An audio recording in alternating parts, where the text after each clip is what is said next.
사랑하는 형제자매 여러분, 우리는 어려운 상황과 환경 속에서도 하나님께서 우리에게 요구하고 계시는 하나님의 의도를 찾고자 한 걸음 두 걸음 성경 속으로 들어가고 있습니다. 무엇보다도 우리는 창세기부터 시작하여 요한계시록까지 대주제인 신앙과 과학, 우리는 지난주에 이어 또 이번 주에 계속하여 하나님이 원하시는 하나님의 의도를 찾아 한 걸음 두 걸음 성경을 열어가고 있습니다. 무엇보다도 지난주에는 신앙과 과학에서 특별한 시간에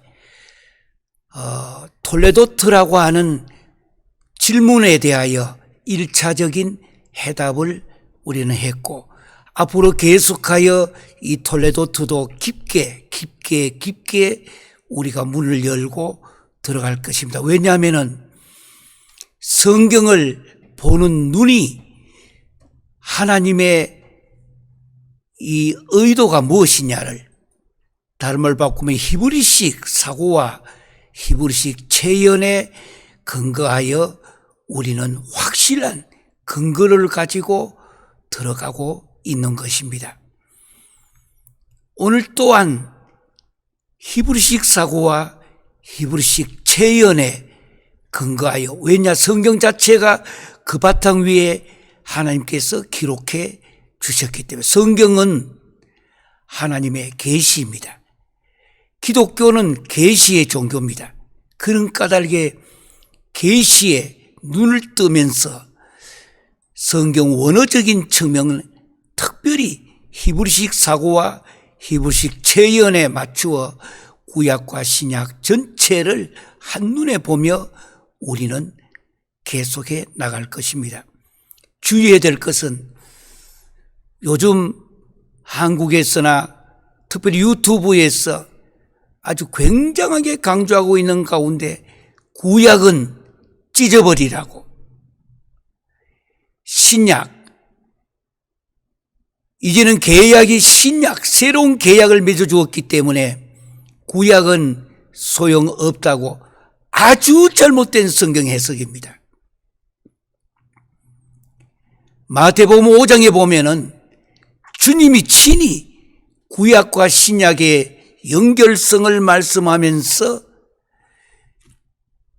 내가 율법에 한 획이나 한 점이나 한 단어라도 없애기 위거나 치우치기 위해 오시지 않았다고 했습니다. 구약과 신약은 하나입니다, 사실은. 그런데 의미적으로 주님이 이 땅에 오셔서 율법을 완성시키기 위해 오셨다고 했습니다. 율법을 없애기 위해 오신 거 아니고, 지우개처럼 지워버리기 위해 오신 게 아니고, 지금 이것이 한국 세계적인 학자 중에 한 분이 외치기 때문에 많은 사람들이 지금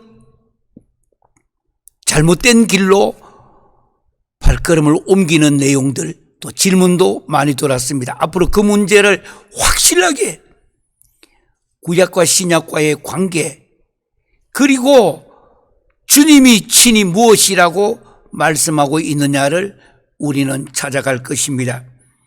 그것을 해결하기 위하여 우리는 지금 신앙과 신학의 한 단계를 지나서서 이제는 신앙과 과학이라고 하는 이 단계를 거쳐서 우리 자식들과 다음 세대와 미래 세대의 교회를 떠나지 않고 떠나갔던 사람들이 교회로 다시 돌아오게 하기 위해 우리는 신앙과 과학이라는 대주제를 가지고 계속 오늘 또 진행할 것입니다.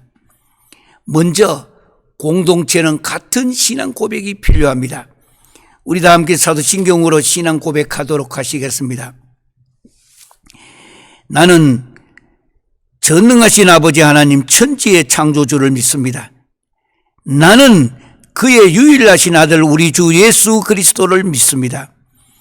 그는 성령으로 잉태되어 동정녀 마리아에게서 나시고 본디오 빌라도에게 고난을 받아 십자가에 못 박혀 죽으시고 장사된 지 사흘 만에 죽은 자 가운데서 다시 살아나시고 하늘에 오르시어 전능하신 아버지 하나님 우편에 앉아 계시다가 거기로부터 살아있는 자와 죽은 자를 심판하러 오십니다.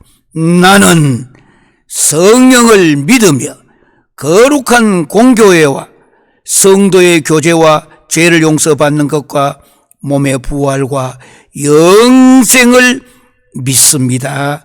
아멘. 그래서 사도신경은 나는 믿습니다. I believe. 나는 믿습니다. 예. 이 신앙은 과학을 멀리하는 신앙이 아닙니다. 과학주의자가 돼서는 안 돼요. 그러나 과학도 성경 자체도 과학적인 요소와 방법을 하나님이 친히 우리에게 주셨기 때문입니다. 그래서 우리는 대주제가 신앙과 과학입니다. 우리 2세들과 다음 세대와 전 세계가 지금 교회를 떠나가고 있는 이 시간에 어떻게 다시 교회로 돌아오게 할 것인가?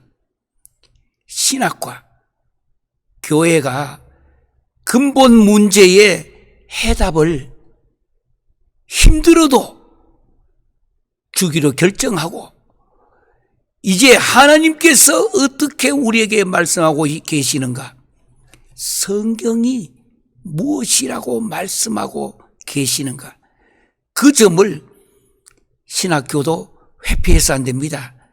이제는 힘들어도 이 문제를 다루어야 되고 교회도 이 문제를 다루어야 되고 그래야 우리 다음 세대와 오고 오는 세대가 떠나가는 교회를 다시 돌아오는 교회가 될 수 있도록끔 우리는 기도하며 성령님의 도우심을 받아 말씀에 의지하여 이 문제를 해결해야 하는 것입니다.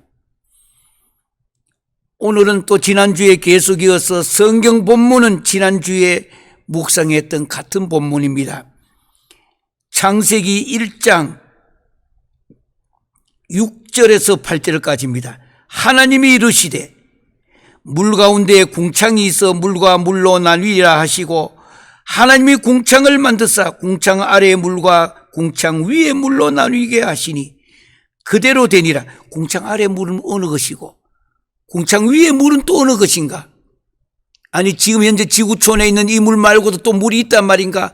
우주에 아직도 우리 한 번도 가보지 못하고 경험하지 못한 우주에 또 물이 있단 말인가? 예, 성경에 대한 해석을 그동안에 회피하고 멀리 왔던 잘못된 문제를 해결해야 우리들의 자녀들과 학교와 이 과학적인 문제가 해결되지기 때문입니다.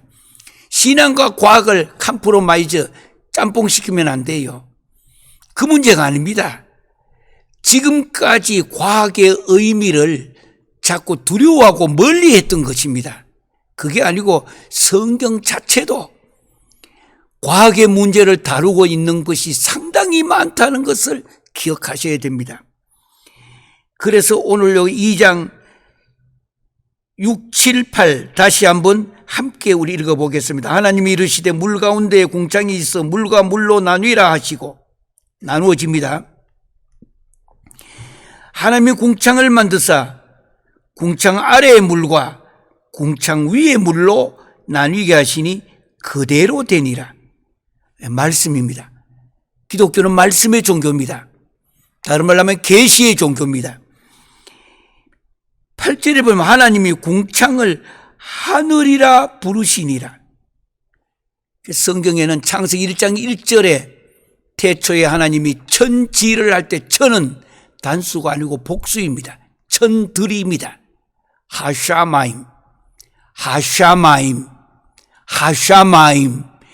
하늘들입니다.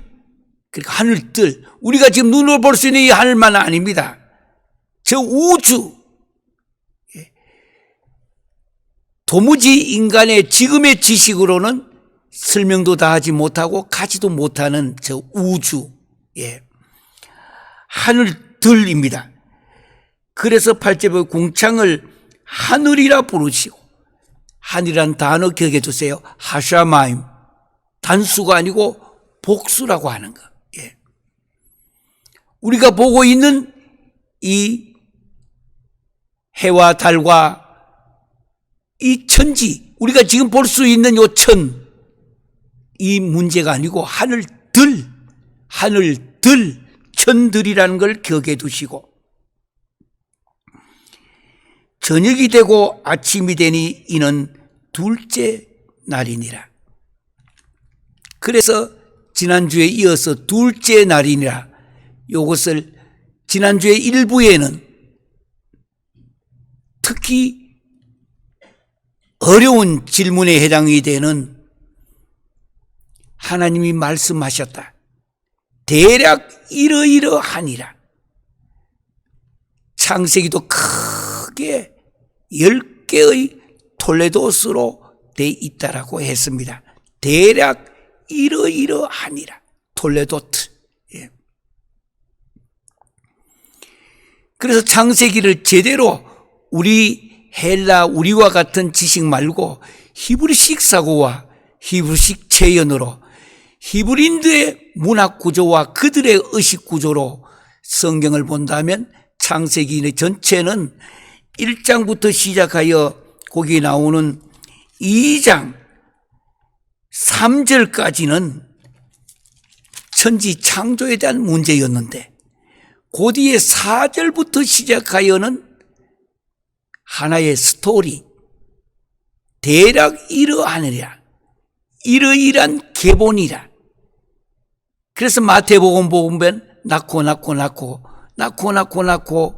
계속하여 14대니라. 물론 이것은 다윗이라는 원어 이름 자체 풀이가 14라는 숫자입니다. 그래서 이스라엘 가면은 땅바닥에 14를 써주면은 너무 좋아합니다. 왜냐하면 그들은 다윗을 기다리고 있기 때문에. 그들은 이 땅에 오신 예수 그리스도를 기다려야 되는데, 그것이 그들의 문제입니다. 그러나 먼저 우리 나무가 있다면 뿌리를 제대로 알아야 되기 때문에 톨레도 지난주 일부이고, 오늘은 요거 1장 6절부터 시작하여 거기 8절까지 내용을 이해하기 위하여 오늘은 2부로서 그 내용은 둘째 날이니라 거기 오기까지 1장 1절에서 2절로 넘어가기 전에 2절 3절까지를 요 사이를 어떻게 보느냐에 따라 가지고 창세기 전체가 달라지고 요한계시록까지 성경 전체가 하나님의 의도인데, 하나님의 목적, 하나님의 계획, 하나님의 뜻인데, 이것을 어떻게 보고 해석해야 될 것인가? 보는 관점에서 달라져요. 어떤 안경을 꼈느냐에 따라 가지고 앞에 보이는 색깔이 달라지기 때문입니다. 그래서 성경을 보는 이 눈이 정확해야 되고 바르게 봐야 됩니다. 물론 문법적으로나 역사적으로나 단어적으로나 구문론이나 모든 것, 학교에서 배웠던 모든 신학적인 내용도 다 중요합니다. 그거는 별거 아니고 그러면 안 돼요. 그것도 다 중요합니다. 그러나 가장 중요한 것은 성경을 볼 때에 하나님의 의도가 무엇이냐. 다른 말로 하나님의 목적, 하나님의 계획, 하나님의 뜻. 첫째 따서 목계떡으로 외워놓으시면 목적, 계획, 뜻. 묶어서 하나님의 의도, God's desire. 하나님의 의도가 무엇이냐를 이해하려면 1장 거기 1절에서 2절, 3절까지 내려갈 때까지의 문제가 1장 1절을 독립절로 봐야 할 것인가? 요 한 절로서 다 끝났다. 대체 하나님이 천지를 창조하시니라. 그러면 전체가 이것으로서 완전 창조 전체가 다 끝났단 말이냐? 독립절로 이렇게 볼 것이냐? 아니면은 뒤에 2절, 3절, 그러니까 2절이나 2, 3절에 1장 1절을 종속절로 봐야 할 것이냐. 여기에 따라 성경 전체의 구조와 흐름이 달라지기 때문입니다. 뭐 보수냐 진보냐 다 갈라지기도 합니다. 그러나 그거에 앞서서 1장 1절을 독립절로 볼 것이냐, 아니면은 이거는 2절 3절과 연결되어 있는 종속절로 볼 것이냐. 신학적으로도 첨예하게 이것이 다르게 해석되고 갈라집니다. 그럼 첫 번째입니다. 좀 어렵지만 메모도 하시고 성경을 다시 한번 펴서 보시면서 1장 1절을 독립절로 태초에 하나님이 천지를 창조하시니라. 그러니까 완전 선언이다. 이 선언 전체를 완전 천지를 창조하시니라. 끝났다. 오케이. That's it. That's finished. finito. 끝났다. 예. 요것으로서 완전 독립절로 이렇게 볼 것인가. 여기가 유명한 학자는 폰라드라는 학자가 있습니다. 이 폰라드는 이 1장 1절을 독립절로 봐야 된다고 하면서, 그러면 이것은 완전 선언입니다. 다 끝났습니다. 이제는 천들과 땅을 창조하시나. 베레시트 바라 엘로임 하샤마임 와에트. 그래서 완전히 독립절로서 선언으로서 다 됐다고 하는 내용입니다. 그러니까 이걸 어떻게 해야 될 것인가? 요 독립절로 이렇게 본다면은 완전 선언입니다. 선언문이에요. 다 끝났다.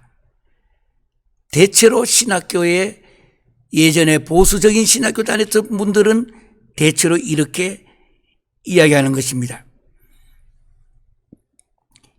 요것은 이 폰라드는 요것을 가지고 이렇게 논리적으로 증명을 하는 것입니다. 조금 어렵습니다만은 여러분들 메모도 하시면서, 왜 이거 이상 더 이상 들어가는 게 없기 때문에, 그래야 이 문제가 어떻게 해석되느냐를 해결될 수 있기 때문입니다. 1절은 독립된 이런 문장이 아니라 2절 또는 3절에 도입되어야 될 문이다. 그러면 2절 3절이 따로 있는 게 아니고 1절과 연결해서 아주 이런 뜻입니다. 요 1절이 독립된 문장이 아니라 또는 2절 3절에 도입되어야 될 문장으로 이해해야 된다라는, 이것은 아주 낡은 해석이라는 뜻입니다. 무슨 뜻이냐면은, 하나님께서 하늘과 땅을 창조하시던 처음에, 대단히 어려운 문제입니다. 문장상으로는 독립된 문장, 이렇게 독립절이지만은, 또는 종속절, 도입문 양쪽으로 번역할 수 있는 가능성이 있으나 신학적으로는 그럴 수 없다는 것입니다. 그런데 1, 2절 또는 1, 3절까지 하나의 문장 단위로 파악한다면 아주 혼돈이라는 말이 논리적으로 그리고 시간적으로 창조라는 말 앞에 와야 했을 것입니다. 실로 창조된 혼돈이란 개념은 만약에 이것을 잘못 해석한다면 하나님이 창조된 것 자체가 혼돈하고 공허하고 허감이 깊은 하나님의 창조 자체가 미스테이크란 뜻입니다. 완전한 것인데 왜 그런 것이 들어있느냐의 뜻입니다. 이것이 앞에 연결되느냐 안 되느냐 따라서 문제가 아주 자기 모순에 빠지는 내용이 되어집니다. 중요한 것은 이 1장 1절을 독립적으로 요 한 절 끊어가지고 태초에 하나님이 천지를 창조하시니라 하고 끝. 됐지? 그러면 뒤편에 나오는 혼돈하고 공허하고 허감이 깊음 위에 연결되어 있는 뒤에 2절 3절하고는 어떤 관계가 되어지느냐, 이것을 독립절로 봐야 된다 할 때에 문제가 복잡해지는 또 내용을 다루지만은 특히 폰라드는 이 문제를 많이 다루고 있습니다. 이 폰라드한테 직접 배웠던 수제자가 예전에 저도 그분에게 한 1년간 배운 적이 있습니다. 요 독립절로만 요 문제를 해석하는 건데, 반면에 이 독립절로 해석하지 않고 종속절로 해석하는 경우가 있습니다. 태초에 하나님이 천지를 창조하실 때에 땅이 혼돈하고 공허하며 허감이 깊은 위에 있고, 그러고 난 뒤에 하나님이 가라사대 빛이 있으라 하며 빛이 있었다 라고 이걸 종속절로 해석해 버리면은, 그러니까 다시 말하면은 태초에 하나님이 천지를 창조하셨습니다 끝 하는 거하고, 그게 곧 태초에 하나님이 천지를 창조하실 때에 혼돈하고 공허하고 허감이 깊은 위에 있다, 이걸 종속절로 해석을 하면은, 특별히 이 종속절로 해석하는 유대인 학자는 이분 라시라는 학자가 있습니다. 라시. 예. 이 라시는 이거를 중심으로 해서 여러분 저 성경도 NEV나 TEV나 RSV나 또는 사르마 스키너 같은 이런 학자들도 이쪽 분야를 강조를 많이 하고 선호하고 있는데요. 뭐냐면 하나님이 천지를 창조하실 때에 땅이 혼돈하고 공허하고 허감이 깊은 위에 있다, 이 문제하고, 그게 아니고 1장 1절이 독립절로 하나님이 천지를 창조하셨습니다 끝. 됐지? 그리고 이 밑에 나오는 거, 그 땅이 혼돈하고, 이 종속절로 해석을 하면은 특히 그때 하나님께서 빛이 있으라 하니까 빛이 있었다. 오랜 세월 동안에 신학계에서 논쟁을 벌이며 이것을 독립절로 볼 것인가 종석절로 볼 것이냐. 그래서 오늘 우리 뒤에 나오는 첫째 날이라 둘째 날이라 이제 날짜 문제와 뒤에 전체 문제가 의미가 달라지기 때문에 1장 1절의 문제를 독립절로 볼 것인가. 이야기했던 폰라드 중심으로 이 논리적인 문제를 강조를 주로 독일 신학이나 이런 쪽에서는 이쪽을 많이 이야기합니다. 반면에 이것을 종속절로 해석해서 하나님이 천지를 창조하실 때에 땅이 혼돈하고 공허하고 흑암이 깊은 위에 있었다. 예. 종속절로 이 문제를 연결해서 해석할 것인가. 여기에 따라 가지고 오랜 세월 동안에 이 문제는 계속해서 논쟁을 벌이고 지금도 아직도 이 문제가 명쾌하게 해석되어진 것은 아닙니다. 그러니까 폰라드 쪽 하나하고 하나는 라시, 유대인입니다. 라시. 예. 독립절로 볼 것인가 종속절로 볼 것인가. 예. 그래서 이 창세기 해석이 처음부터 어느 쪽을 택하느냐에 따라서 이 문제가 완전히 의미가 달라집니다. 그래서 우리는 첫째 날이나 둘째 날이라, 예. 오늘 우리는 더 이상 여기서 더 깊게는 들어가지 않겠습니다. 다만 최소한 계속 이 문제를 해석하기 위하여 우리는 이 문제를 창세기 여기에 있는 저자는, 창세기를 기록한 저자는 창조 방법에 대하여 독립절이냐 종속절이냐 중요합니다. 학문적으로는. 그런데 창세기를 기록한 저자는 사실은 이 창조 방법에 대한 관심은 성경에 별로 중하게 다루지 않고 있는 것입니다. 창세기를 기록한 저자는 모든 것이 하나님께로부터 유래되었기 때문에 주어가 하나님이시라는 것을 강조하는 데 목적을 두었지, 이 방법론에 대하여. 그러나 지금은 학자들은 오늘까지 오랜 세월 이 방법론 때문에 또 갈라지고 싸우고 논쟁하고 지금도 계속해서 하고 있습니다.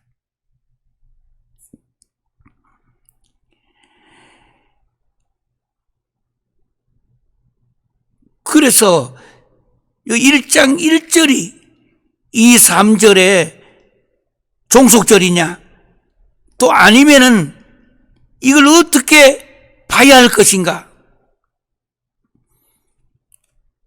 창조 전의 상태가 땅은 혼돈하고 공허하고 깊은 위에 있고 하나님의 신은 수면 위에 운행하시니라, 이렇게 이해할 것인가.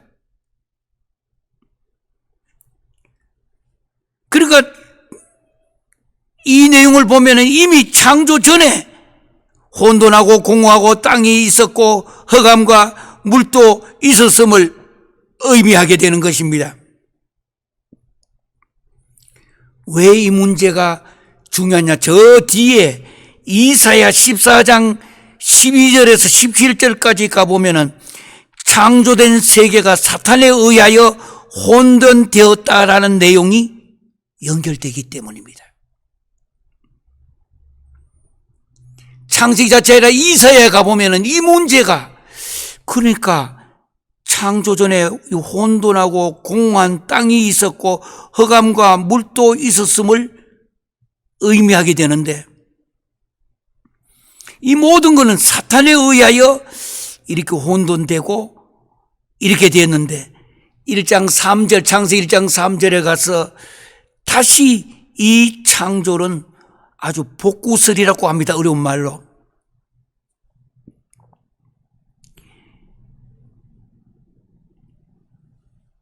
복구되게 했다는 것.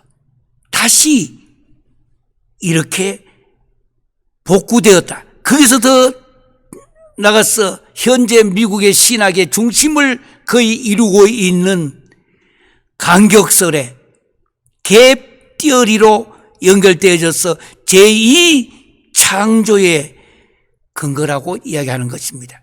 창조 한번 했는데 사탄이 돌아가지고 다 망가뜨렸기 때문에 제2창조라고 이야기합니다. 신학적으로는. 보통 어려운 문제가 아닙니다. 이 간격이론은 역사적으로 신학자 중에서는 간격이론은 조지 이 펜버하고 또는 스코필드, 여러분 스코필드 성경 기억나시죠? 스코필드하고 여기 사람을 주장을 많이 했어. 간격이론. 그러니까 제1창조는 무너졌고 제2창조 복구설이라고 하는 것이 되어졌어. 이 창세기 1장 1절부터 요 몇 절까지 문제가 성경 전체의 흐름과 구조와 신학을 최종 결정을 짓기 때문에 이렇게 중요합니다. 그럼에도 불구하고 우리는 오늘 여기서 더 이상 가지 않고 잠시 중단하려고 하는 것은 창세기를 기록한 저자, 더 나가면은 하나님의 의도는 제1창조냐 제2창조냐 간격설이냐 여기보다가 창조의 방법보다가 창세기에 하나님이 강조하고 있는 의도는 무엇이냐? 창세기에 주어가 방법이 아니고 주어가 하나님이시라고 하는 것. 우주 만물 삼라만상 모든 것에 대한 창조주가 하나님이시라는 것. G-O-D, God.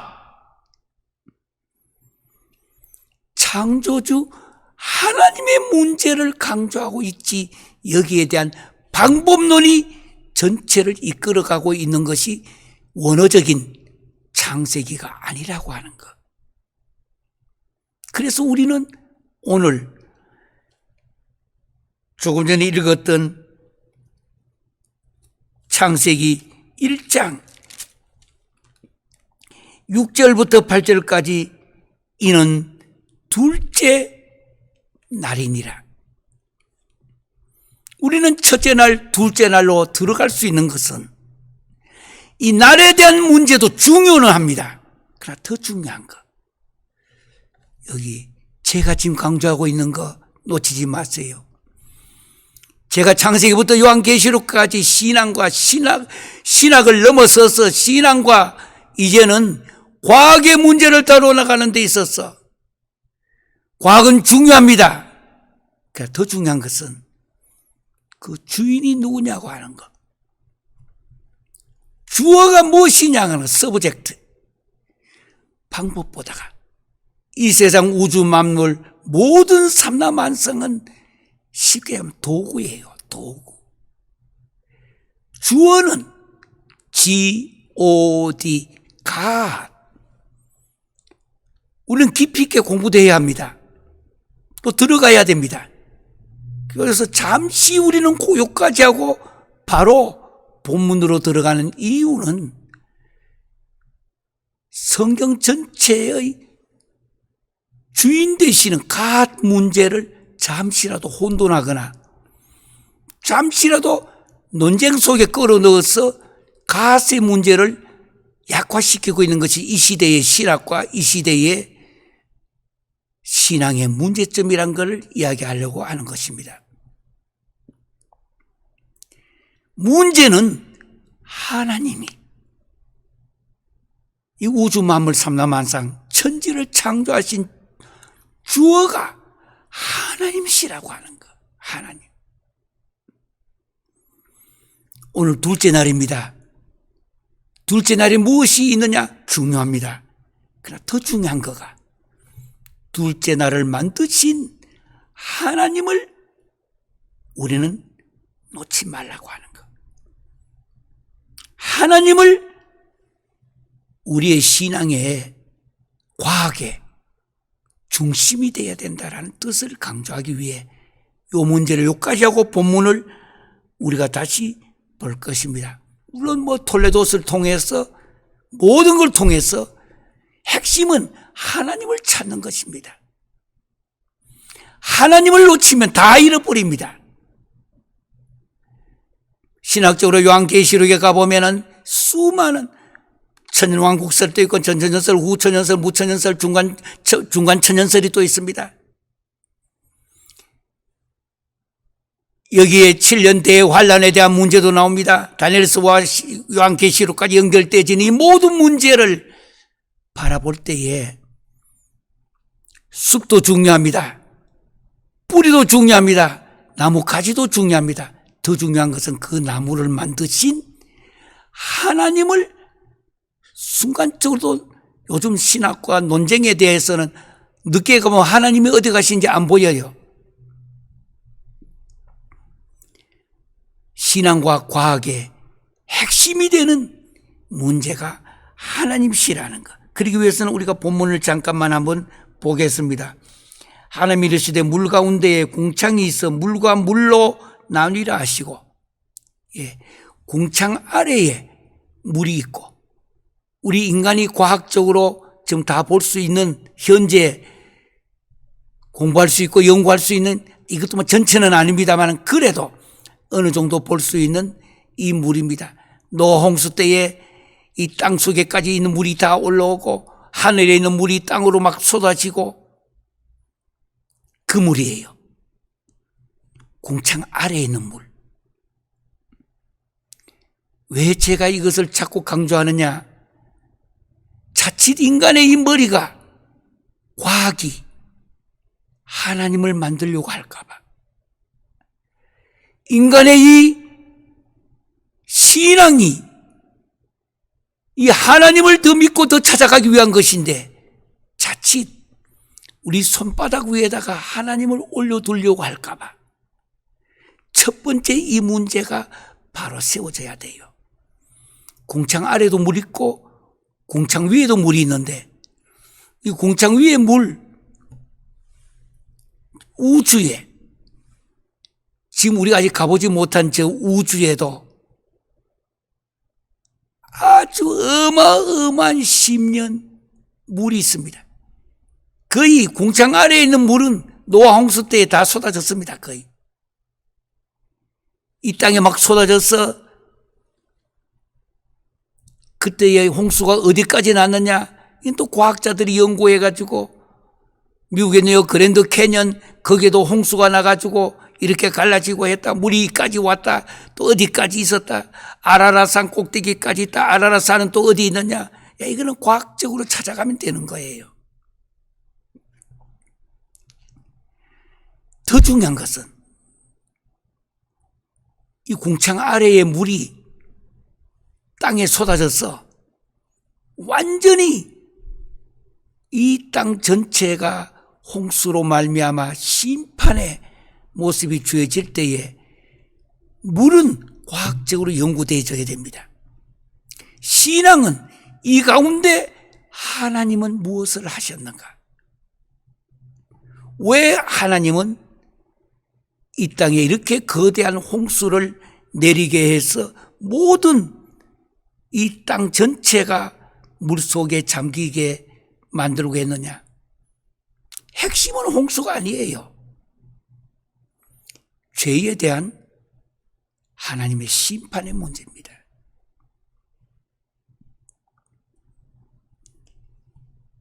하나님은 시간의 문제이지 반드시 심판하신다는 뜻입니다. 물론 물로 심판이 있었습니다. 그리고 주님은 다시는 무지개를 주시면서 이제 이후로는 물로 심판을 하지 아니하시리라고 했습니다. 아무리 비가 오고 홍수가 나고 땅이 다 물속에 들어간다 할지라도, 지금 이 지구는 거의 어떤 측면에서 물로 홍수가 아니라 이 땅 자체가 인간이 잘못하였어. 모든 온실 효과가 일어나서 이제는 물이 자꾸 없어지고 온도는 자꾸 올라가고 어떻게 보면은 불의 심판이 올 수도 있을 것입니다. 그런데 우리는 물이냐 불이냐 이것은 이제 성경을 통하여서 구약과 신약, 구약의 다니엘서와 신약의 마태복음 24장 그리고 더 나가보면 데살로니가 전후서 더 나가보면은 요한계시록에 보면은 마지막 때에 어떠한 심판이 일어날 것인가를 성경은 다 말씀하고 있습니다. 다음에 요한계시록 처음부터 끝까지를 한눈에 볼 수 있도록 이것을 우리가 듣게 될 것입니다. 그런데 핵심은 방법론에 대한 이 과학. 더 중요한 것은 죄에 대하여 하나님은 반드시 심판하신다는 이 원리를 우린 배워야 하는 것입니다. 빠르냐 늦느냐 시간적인 문제가 있을지 몰라도 하나님은 반드시 심판하신다라는 거예요. 짧게는 내 눈으로 볼 수 있는 현재 주어진 상황 속에서의 심판. 인간, 개개인과 이 모든 인간에 대한 피조물에 대한 심판과 또 하나는 마지막에는 우주론적인 심판이 있습니다. 하나님이 창조하신 이 모든 우주에 대한 마지막 최종 정리를 하시는 것. 이때에 요한계시록에 보면은 주님이 이 땅에 오신다고 하는 것. 파루시아, 재림. 너희들이 눈으로 본 대로 마태복음 복음서를 통해 보면 너희들이 눈으로 본 대로 주님이 다시 오시리라고 했습니다. 시간은 아무도 알지 못합니다. 그때는 아무도 이걸 알 수가 없다고 했습니다. 때와 기한은 아버지께서 자기의 권한에 두셨으니 그러면서 너희가 알 바가 아니오라고 했습니다. 요즘 어떤 분들은 산에 가서 기도했더니 아니면 어디 가서 바닷가에 갔더니 하나님께서 나에게 계시해 주셨다고 예수님이 언제 어느 날 어느 시간에 오신다고 하는데 No! 예수님이 친히 말씀하셨습니다. 아들이 나도 모른다고 했습니다. 예수님 모른다 하여간 이것 때문에 이단이 또 생겼습니다. 예수님이 하나님이 아니시라는 거. 하나님 지금 다 알아야 될 건데 왜 모른다는 뜻이냐. 그 뜻은 예수님이 언제 오실지 예수님이 모르신다라고 하는 예수님의 신적인 권위를 없애기 위한 내용이 아닙니다. 쉽게 표시하면 역할 분담이에요. 아버지 하나님께서는 계획하시고 아들 되는 예수 그리스도는 하나님의 계획하신 것을 집행하시고 성령님께서는 그것을 처음과 끝까지 보존해 가시는 계획하고 집행하시고 보존하신다는 삼일체 하나님에 대한 기능적인 이해이지 물론 하나님은 한 분이십니다. 예수님이 아들도 모른다니까 그래서 이단 중에는 자기는 알고 있는데 예수님은 하나님이 아니시라는 거 아니에요. 그 의미를 성경을 그렇게 인간의 지식과 손바닥 위에 올려놓고 해석해 버리면 안 되는 것입니다. 기능적인 삼위일체인데 기능적인 이해입니다. 판단해 주기 위한 설명에 해당이 되어지는 것입니다. 그래서 예수님은 아버지 하나님께서 야 이제 내려가라. 그럼 내려가시는 건데 물론 요한계시록 마지막에 보면은 내가 진실로 속히 너희들이 말하는데 속히 내가 온다. 예.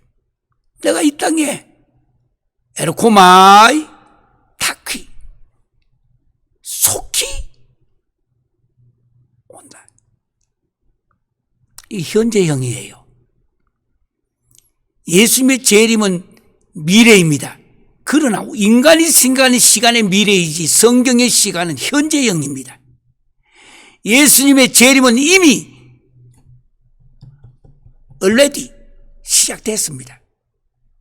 그런데 not yet, 아직은 아니다. 아주 인간적인 시간 계산법으로는 설명이 어려운 단어입니다.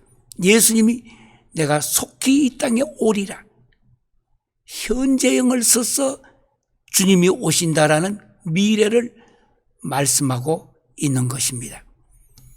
재림이 우리가 설명하기 위해서 언제 이제 미래에 오시겠다고 해 우리 그렇게 생각 아닙니다. 예수님의 재림은 이미 already 주님이 친히 말씀하실 때부터 이미 already, 그러나 not yet, 인간적인 시간으로 설명을 우리가 할 수가 없기 때문에 그렇지만 요한계시록 마지막에는 내가 진실로 속히 오리라, 미래가 아닙니다. 현재형을 썼습니다. 주님의 재림은 이미 시작되었습니다. 그러나 already, 인간적 시간을 이야기합니다. not yet, 그건 아직은 아니라. 어려운 표현이에요. 그러니까 아이고 미래 오니까 아직도 시간이 있겠지 그래 생각하면은 성경의 재림에 대한 파루시아에 대한 잘못된 이해입니다. 아니에요. 언제든 지금이라도 오늘 밤이라도 우리 인간적인 시간 안에 하나님이 결정된 시간인 파루시아면 오늘 밤중에라도 주님은 내다 하면 끝나는 거예요. 내가 속히 오리니, 미래가 아닙니다. 현재형이에요.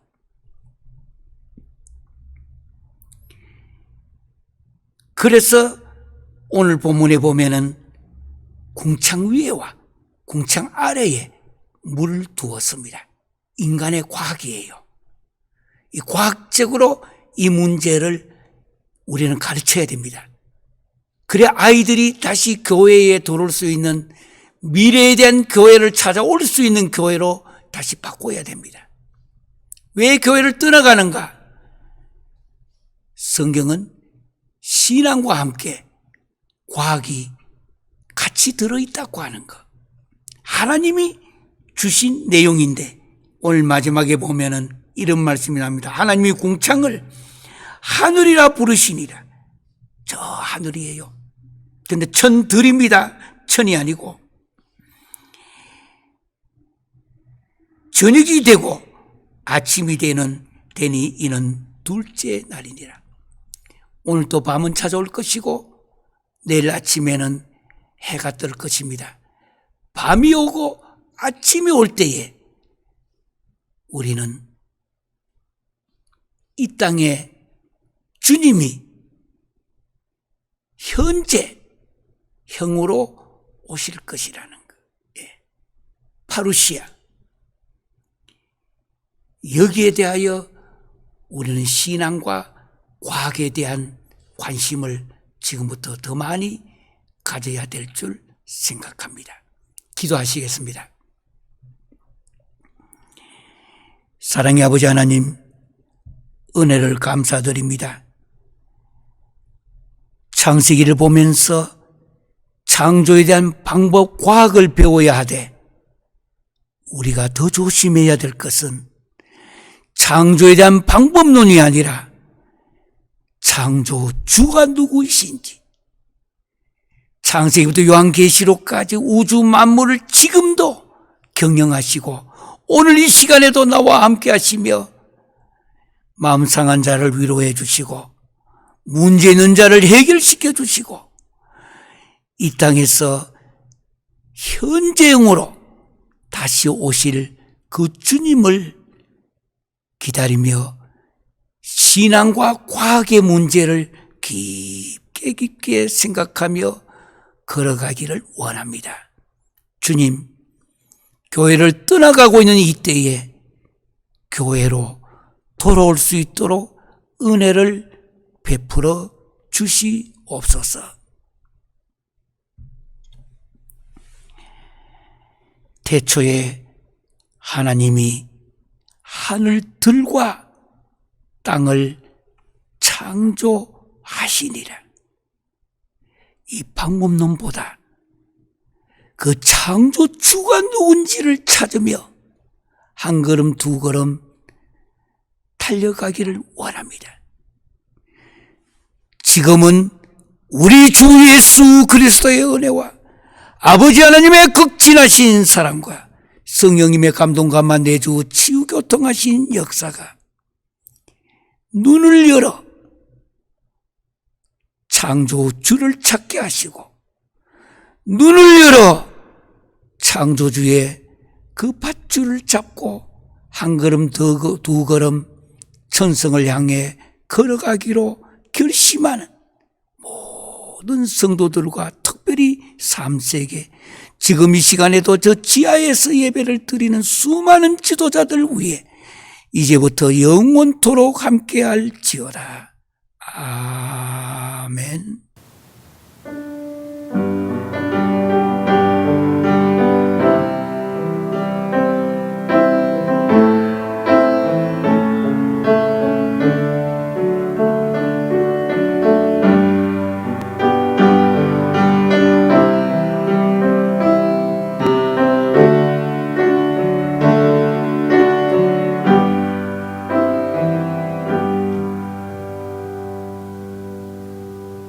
감사합니다.